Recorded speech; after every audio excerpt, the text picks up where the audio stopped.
टुकड़ियों में बाहरी और आरएसएस के लोगों की भर्ती की जाती है।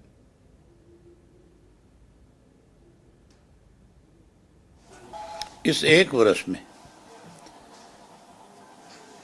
25% वृद्धि हुई है हर चीज में। हर चीज महंगी हुई है। जबकि मोदी जी ये कहते हैं कि हमारी ग्रोथ बढ़ रही है, जीडीपी जो है बढ़ रही है, तेल की कीमत बढ़ गई, गैस की कीमत बढ़ गई, अभी और आगे बढ़ने की उम्मीद है।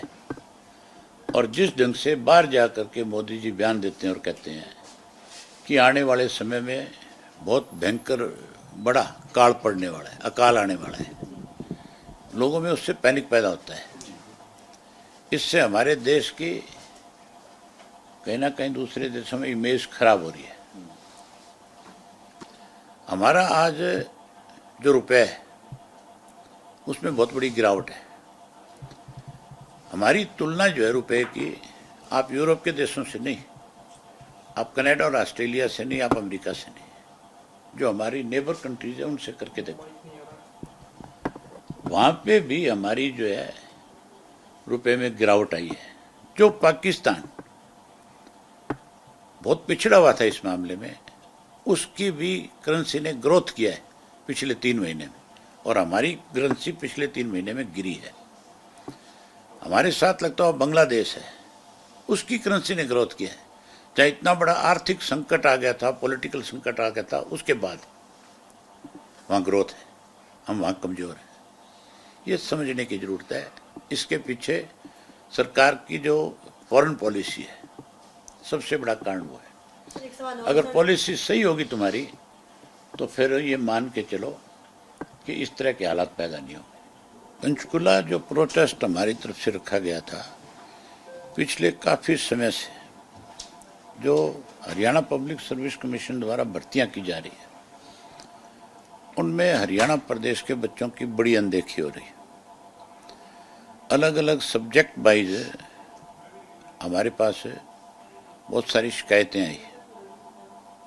हमने कल डिटेल से बताया भी था किस किस सब्जेक्ट में कितने कितने बच्चे बाहर के लगाए गए, और जो बाहर के लगे हैं उनमें जिस तरीके से भेदभाव किया गया वो सोचने वाली बात थी।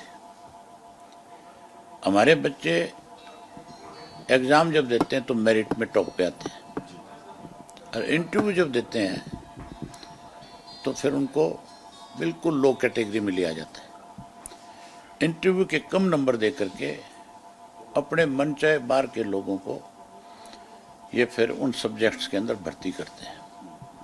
मुझे जो जानकारी मिली कि अलग अलग सब्जेक्ट में पहले ये लोग एडॉक पे लगाते हैं, वहाँ आरएसएस के लोगों को जो वहाँ से ट्रेंड होकर के आते हैं, जो गीता भवन स्कूल के पढ़े हुए लोग हैं, उनको यहाँ पे नौकरियां दी जाती है पहले, और जो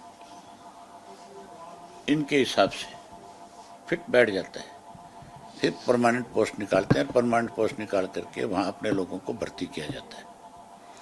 पब्लिक सर्विस कमीशन का जो चेयरमैन है वो इसीलिए बाहर से ला करके लगाया गया है। उसका जो बैकग्राउंड है वो भी आरएसएस का है, और वो हमारे बच्चों को अपमानित करता है। ये बड़ी बात है। हमारे सरकार को इसके ऊपर विचार करना चाहिए था।